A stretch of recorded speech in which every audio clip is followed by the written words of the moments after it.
Hello प्यारे साथियों, आपके अपने प्यारे से यूट्यूब चैनल स्टडी जोन पर स्वागत है। दोस्तों, आज से हम शुरू करने जा रहे हैं क्लास 10 के पॉलिटिकल साइंस के पहला चैप्टर, जिसका नाम है लोकतंत्र में सत्ता का साझेदारी। ठीक है दोस्तों, हम इसका लगातार क्वेश्चन आंसर भी करेंगे, इसको हर एक पॉइंट को समझेंगे। ठीक है, आप वीडियो में बने रहें और अगर आप मेरे चैनल पर नए हैं तो मेरे चैनल को सब्सक्राइब और वीडियो को लाइक और शेयर करना ना भूलिएगा। दोस्तों, इस वीडियो को अपने दोस्तों तक भी भेजें, क्योंकि शिक्षा हर एक घर में जानी चाहिए और हर एक के पास पहुंचनी चाहिए। चलिए, अगर आप क्लास 10 में हैं और 2025 में एग्जाम देने वाले हैं क्लास 10 के, ठीक है, तो आप इस वीडियो को पूरा देखिएगा, क्योंकि ये वीडियो आप ही के लिए बना है। चलिए हम वीडियो का स्टार्ट करते हैं दोस्तों। ओके, चलिए दोस्तों, जैसे कि हम बोले कि फर्स्ट चैप्टर पढ़ाएंगे आज, जिसका नाम है लोकतंत्र में सत्ता की साझेदारी। ठीक है, तो सबसे पहले हम समझेंगे लोकतंत्र क्या होता है। ठीक है, लोकतंत्र क्या होता है। तो लोकतंत्र को हम इंग्लिश में क्या बोलते हैं दोस्तों? लोकतंत्र को हम इंग्लिश में बोलते हैं डेमोक्रेसी। लोकतंत्र को हम इंग्लिश में बोलते हैं डेमोक्रेसी। ठीक है दोस्तों, डेमोक्रेसी बोलते हैं। तो आपको ये पता है कि लोक जो डेमोक्रेसी है, तो इंग्लिश हो गया, हिंदी में इसको हम लोकतंत्र बोलते हैं। तो डेमोक्रेसी किस शब्द से लिया गया है? ठीक है, तो पहले ये समझेंगे डेमोक्रेसी को किस शब्द से लिया गया है। तो हम यहाँ पे हम लिख दे रहे हैं कि डेमोक्रेसी ग्रीक भाषा के डेमोक्रेसिया शब्द, क्या सब, कौन सा शब्द? डेमोक्रेसी। डेमोक्रेसी ग्रीक भाषा के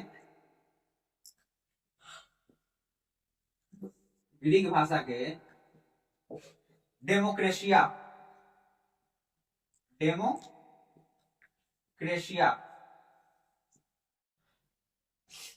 डेमोक्रेशिया के शब्द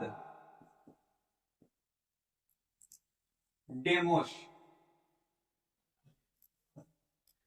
से लिया गया है। कौन सा शब्द से लिया गया है? डेमोस से लिया गया है। अब आपसे कोई पूछेगा कि लोकतंत्र क्या होता है, तो सबसे पहले उसको शाब्दिक अर्थ बताइएगा कि लोकतंत्र इंग्लिश में बोलते हैं डेमोक्रेसी, और डेमोक्रेसी को डेमोक्रेसी ग्रीक भाषा के डेमोक्रेसी शब्द के डेमोस से लिया गया है। और जिसका डेमोस का अर्थ होता है, क्या होता है? डेमोस का अर्थ क्या होता है? डेमोस का अर्थ होता है जनता का शासन।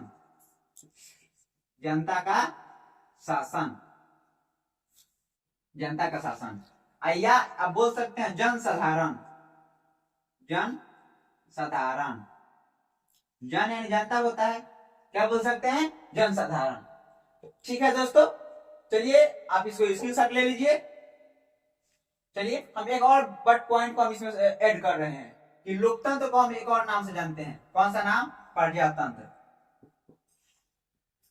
बोलिएगा कि लोकतंत्र को हम दूसरा नाम बोलते हैं प्रजातंत्र। ठीक है, प्रजातंत्र बोलते हैं, ये भी बोल सकते जनता के शासन। ठीक है दोस्तों, तो हम पहले एक और बता दे कि लोकतंत्र को हम प्रजातंत्र कहते हैं। अब हम समझेंगे लोकतंत्र के परिभाषा के बारे में। ठीक है, चलिए तब तक आप इसका स्क्रीनशॉट ले लीजिए, हम इसका परिभाषा भी देखेंगे। हम उम्मीद करते हैं कि आप इसको समझ भी गए होंगे और अपने फोन में स्क्रीनशॉट भी ले लिए होंगे। चलिए हम इसको इरेज कर लेते हैं। चलिए हम तो समझ गए कि लोकतंत्र किस शब्द से लिया गया है, लोकतंत्र का दूसरा नाम क्या है। अब हम समझेंगे लोकतंत्र के परिभाषा के बारे में। तो दोस्तों, सबसे उम्दा और सबसे ही जबरदस्त परिभाषा कौन दिए थे? अमेरिका के राष्ट्रपति, पूर्व राष्ट्रपति, अभी नहीं, वो तो पूर्व थे, अमेरिका के पूर्व राष्ट्रपति अब्राहम लिंकन। क्या वो पेशे से क्या थे? किसान थे। ठीक है, राष्ट्रपति क्या नाम था? Abraham Lincoln. Abraham Lincoln. ठीक है, अब्राहम लिंकन कहां के राष्ट्रपति थे? अमेरिका के राष्ट्रपति, अमेरिका। क्या बोलेंगे? अमेरिका। ठीक है, वो अमेरिका के राष्ट्रपति थे। ठीक है, तो वो दिए थे कि लोकतंत्र जनता के लिए, जनता के द्वारा शासन है। यानी लोकतंत्र में कोई और भागीदारी नहीं होता है। लोकतंत्र जो इसमें टिका हुआ है, उसका मेन नींव है जनता। लोकतंत्र में जनता ही शासन करता है, जनता के ऊपर करता है और जनता के लिए करता है। ठीक है, चलिए हम इसको हम यहाँ पे लिख दे रहे हैं कि आपको को आसानी होगा। ठीक है, लोकतंत्र जनता के द्वारा तथा जनता के लिए शासन है। क्या है? शासन है। ठीक है, शासन है, यानी लोकतंत्र जनता के द्वारा तथा जनता के लिए शासन है। Government of the people, by the people, for the people. इसको हम इंग्लिश में बोले कि government of the people, for the people and by the people, यानी कि जनता के द्वारा तथा जनता के लिए शासन है। ठीक है, ये अब्राहम लिंकन का कहना था। अब्राहम लिंकन कौन थे? अमेरिका के राष्ट्रपति। कौन राष्ट्रपति थे? 16वां राष्ट्रपति। आपको याद होना चाहिए अमेरिका के 16वां राष्ट्रपति कौन थे? Abraham Lincoln. अभी जो है जो बाइडेन, वो कौन है? जो बाइडेन 46वां नंबर का। ठीक है, तो दोस्तों तो हम समझ गए कि जनता यानी कि अगर अपने भाषा में बोल ले लोकतंत्र का परिभाषा, तो आप क्या दे सकते हैं? बोलिए आप कमेंट बॉक्स में अपना जो थॉट वाला, अपना जो महसूस किए हैं। हाँ, एक और आपको बता दें इससे पहले कि आपको महसूस हो रहा होगा कि लोकतंत्र मतलब किस किस देश में है। तो सबसे पहले हम जिस देश के निवासी हैं, कौन सा देश? भारत। भारत में क्या है? लोकतंत्र है। यानी कि आप देखें कभी भी कि अगर चुनाव हो रहा है, अगर पहले से अभी डेट में मान लीजिए कि नरेंद्र मोदी जी प्रधानमंत्री हैं, अगर ये चुनाव हुआ और कोई और जीत गया, तो क्या नरेंद्र मोदी इस्तीफा नहीं देंगे? वो जब उनको पता चलेगा कि नहीं हम हार गए, तो जस्ट ही वो अपना कुर्सी छोड़कर हट जाएंगे कि नहीं आ पाएंगे। यही तो लोकतंत्र है, यानी कि जनता अपने मत के द्वारा जिस व्यक्ति को चुनकर विधायक बनाता है, संसद बनाता है, वही तो है। और वो विधायक संसद जाकर पार्लियामेंट में उन जनता के लिए, उस क्षेत्र के लिए, उस क्षेत्र के योगदान के लिए बोलते हैं कि नहीं हमारे क्षेत्र में ये कमी है, ये होना चाहिए। तो यानी कि जनता ही तो चुनता है। इसका मतलब बहुमत का मतलब होता है जनता, यानी कि जिसका ज्यादा वोट मिलता है वो जीतता है, वो पार्लियामेंट में जाकर जनता के लिए सही काम करता है। लेकिन हाँ, आज की डेट में बोले तो जीत कर जाता है, पैर पकड़ लेता है, जीत कैसे भी जाता है, लेकिन कुछ नहीं है। जैसा जानता है वैसा नेता भी है। चलिए कोई बात नहीं, हम समझेंगे लोकतंत्र को दूसरा परिभाषा भी देख लेते हैं। ये तो अब्राहम लिंकन के द्वारा था कि जनता के द्वारा जनता के लिए शासन है। और अपने थॉट से कि अब हम लोग क्या सोचते हैं, आप अपना कमेंट बॉक्स में जरूर दीजिएगा कि मतलब आप क्या सोच रहे हैं लोकतंत्र के बारे में, और लोकतंत्र भारत में है तो सही है कि गलत है, ये भी बताइएगा हम। ठीक है, तो लोग चलिए, तो हम ये समझ गए दोस्तों कि लोकतंत्र क्या होता है। अब्राहम लिंकन के द्वारा हम परिभाषा समझे। फिर राष्ट्रपति वो समझे कि वो 16वां राष्ट्रपति थे, वो एक पेशे से किसान थे। ठीक है, वो हम ये समझ गए होंगे। अब हम समझेंगे सत्ता, यानी कि शासन। और साझेदारी। साझेदारी का मतलब क्या होता है? भारत में, भारत का जो कल्चर है, जो सिविलाइजेशन है, अथाह है, यानी कि इसको हम काउंट नहीं कर सकते हैं, क्योंकि यहाँ हर एक धर्म के लोग रहते हैं। ये नहीं है, यहाँ पे हर एक धर्म के लोग रहते हैं। हिंदू, मुस्लिम, सिख, ईसाई, मतलब बहुत ही, ईसाई, पारसी, जैन, मतलब बहुत से जितने भी बौद्धिस्ट जितने भी हैं भारत में निवास करते हैं। ठीक है दोस्तों, चलिए आप इसको स्क्रीनशॉट कर लीजिए। अब हम देखेंगे लोकतंत्र सत्ता की साझेदारी के बारे में कुछ पहलू हैं जो लोकतंत्र को प्रभावित करता है। लोकतंत्र कैसे उन लोगों को प्रभावित करता है, हम ये भी देखेंगे। चलिए आप स्क्रीनशॉट कर लीजिए। दोस्तों हम उम्मीद करते हैं कि आप इसको समझ गए होंगे और अपने फोन में स्क्रीनशॉट कर लिए होंगे। चलिए हम इसको इरेज कर लेते हैं, तब तक आप वीडियो में बने रहें। प्यारे साथियों, जैसे कि आपको हम इससे पहले बताए हैं कि लोकतंत्र क्या है, और लोकतंत्र का जो परिभाषा है अब्राहम लिंकन ने दिया था, और सबसे सर्वश्रेष्ठ और सबसे बहुत ही इम्पोर्टेंट परिभाषा था उनका कि लोकतंत्र जनता के द्वारा तथा जनता के लिए शासन है, यानी कि government of the people, for the people, by the people. ठीक है, ये किसने दिए थे? अब्राहम लिंकन ने। अब्राहम लिंकन कौन थे? तो अमेरिका के 16वां राष्ट्रपति थे। ठीक है, और अभी में जो अमेरिका के राष्ट्रपति हैं जो बाइडेन, वो 46वां राष्ट्रपति हैं। ये सब आपको हम पहले बता चुके हैं, ठीक है। अब आपको हम बताएंगे कि लोकतंत्र में सत्ता के जो साझेदारी है, भागीदारी होता है, वो जितने भी देश में रहते हैं लोग, उन लोग सबका भागीदारी है। जैसे कि गरीब है उनका भी भागीदारी है, वो भी अपना वोट डालते हैं, वो भी अपना नेता चुनते हैं, वो भी अपना प्रत्याशी बन जाते हैं और संसद बन के प्रधानमंत्री के साथ या पार्लियामेंट में बैठकर अपना अधिकार का मांग करते हैं सरकार से, ठीक है, वो पक्ष हो या विपक्ष हो, ठीक है दोस्तों। तो हम इसका साझेदारी तो समझ लिए, अब हम समझेंगे इसका एक पहलू है जिसका नाम है लोकतंत्र में सामाजिक विविधता, ठीक है दोस्तों। जैसे लोकतंत्र है, लोकतंत्र तो जनता के लिए है, जनता ही चुनते हैं सब प्रत्याशी को, जनता खुद खड़ा होकर अपना चुनाव करती है, ठीक है, ये बहुमत का सरकार है। ऐसे बोला जाता है कि लोकतंत्र बहुमत का सरकार है, सही बात है। जहाँ कम लोग हैं वो अपना प्रत्याशी को वोट देंगे, वो नहीं जीत पाएगा। जहाँ ज्यादा लोग हैं, ज्यादा मत होता है, वो जीत जाता है, ठीक है दोस्तों।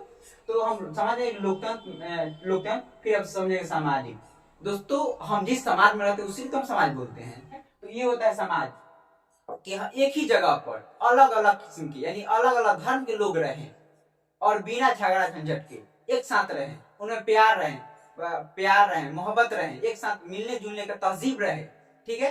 तो हम उसको और साथ रहने का, कोई भी कार्य करने का उनमें एकता रहे, तो हम बोलेंगे समाज, ठीक है। अब विविधता, दोस्तों समाज और विविधता में अंतर नहीं है, क्योंकि समाज हम लोगों पर डिपेंड है, विविधता हम लोगों पर डिपेंड होता है। क्योंकि देखिए भारत में कितना ज्यादा धर्म के लोग रहते हैं, जैसे सिख है, ईसाई हैं, हिंदू हैं, मुस्लिम हैं, पारसी हैं, जैनिस्ट हैं, बुद्धिज्म है, मतलब बहुत सारे लोग रहते हैं, ठीक है।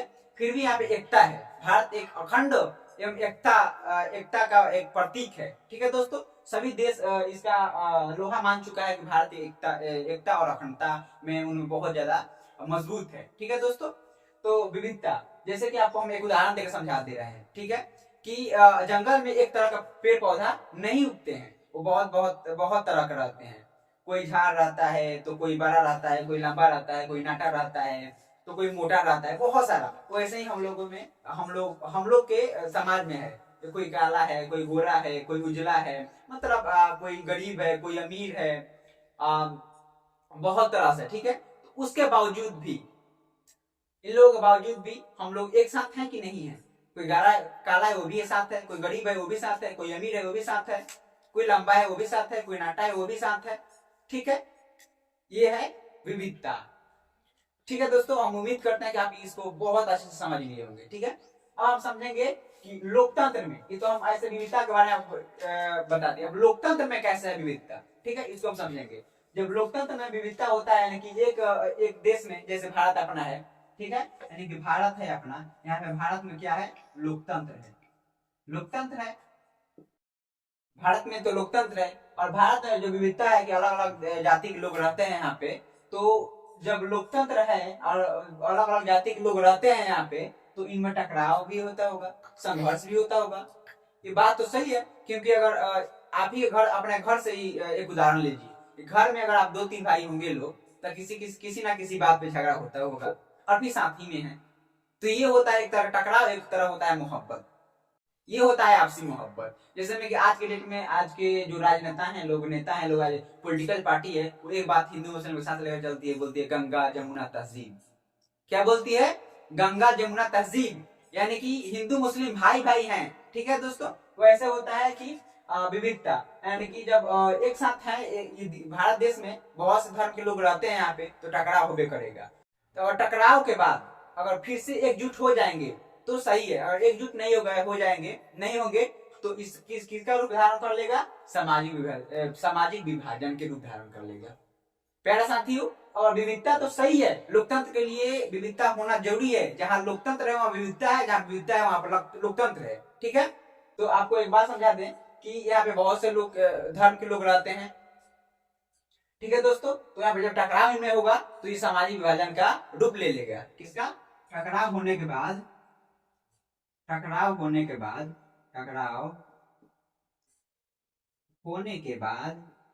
क्या होगा? ये सामाजिक विभाजन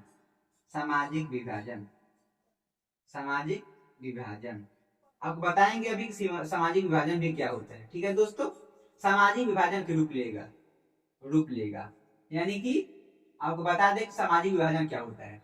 तो यानी कि हिंदू मुस्लिम में जब टकराव होगा, अमीर गरीब में टकराव होगा, यानी कि काला गोरा में टकराव होगा, तो काला अपना समाज अपनाने लगेगा, काला काला की तरफ जाने लगेगा, अमीर अमीर की तरफ जाने लगेगा, हिंदू अपना समाज अपना लेगा, मुसलमान अपना, इससे और टकराव बनता जाएगा, जिससे जिस देश में रहते हैं लोग वहां का जो एकता और अखंडता होता है वो खतरा में पड़ जाएगा, वो खतरा, उस पर खतरा बना रहेगा। जैसे कि देखिए 1947 से पहले भारत में ही कितना से 1947 से पहले भारत में ऐसे ही कुछ अंग्रेजों ने किया था, लगभग 200 साल राज किए।